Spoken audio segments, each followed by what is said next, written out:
Trump mówi, że w poniedziałek porozmawia z Putinem i Zełenskim. Już wiadomo, po co Xi był na paradzie zwycięstwa i randka Wielkiej Brytanii z Chinami.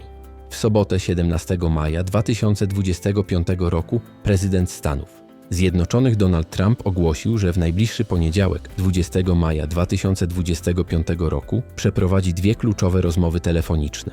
Najpierw ma zadzwonić do prezydenta Rosji Władimira Putina, by omówić możliwości przerwania działań zbrojnych i warunki zawieszenia ognia, a następnie skontaktuje się z prezydentem Ukrainy Wołodymyrem Zełenskim oraz przedstawicielami Sojuszu Północnoatlantyckiego.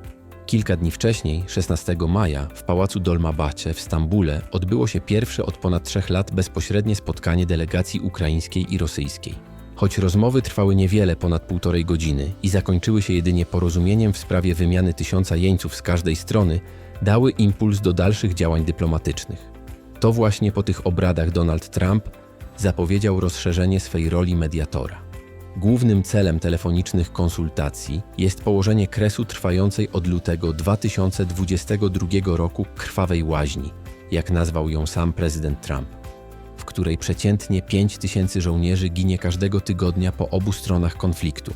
Rozmowy mają objąć także kwestie handlu surowcami energetycznymi oraz bezpieczeństwa Europy Środkowo-Wschodniej.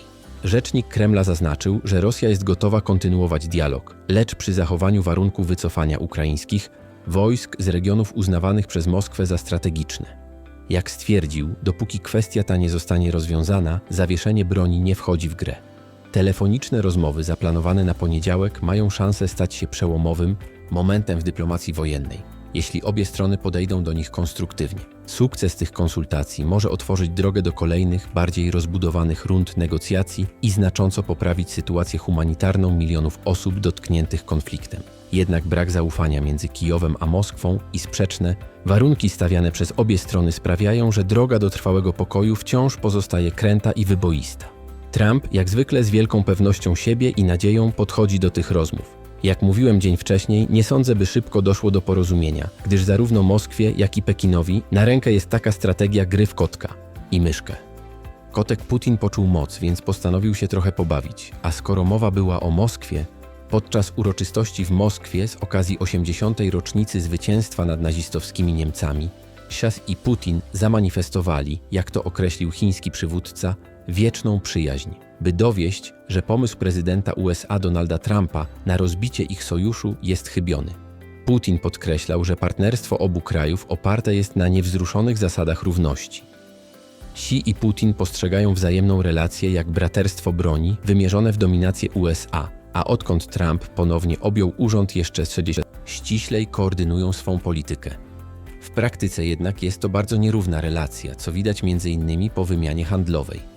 W 2024 roku do Chin trafiło 34% rosyjskiego eksportu, podczas gdy Rosja odpowiada jedynie za 4% zagranicznej sprzedaży Chin.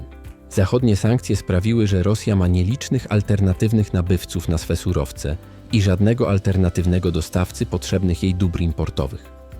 Wniosek jest oczywisty. Kotek Putin bawi się myszką Ukrainą i dezorientuje wuja sama, ale ta zabawa trwa pod okiem smoka, którego zamiary są tylko jemu znane. Na chwilkę zaglądniemy do smoka. Okazuje się, że za chwilę, bo już na początku czerwca, zostanie ogłoszony brytyjsko-chiński audyt stosunków między tymi krajami. Londyn stara się bowiem poprawić stosunki handlowe z Pekinem, jednocześnie chroniąc się przed postrzeganymi zagrożeniami bezpieczeństwa.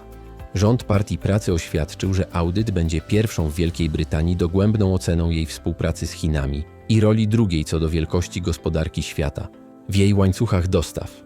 Kilka dni temu Trump chwalił się umowami podpisanymi z Wielką Brytanią, a tu okazuje się, że ten stolik ma ukryte szuflady i dokumenty przygotowane do podpisania. Jak mawia stare przysłowie, jak pościelisz, tak się wyśpisz. Więc chyba Trump zaskoczony nie będzie, bo na jego łóżku bałagan jak u dzieciaka, ze smoczkiem w buzi.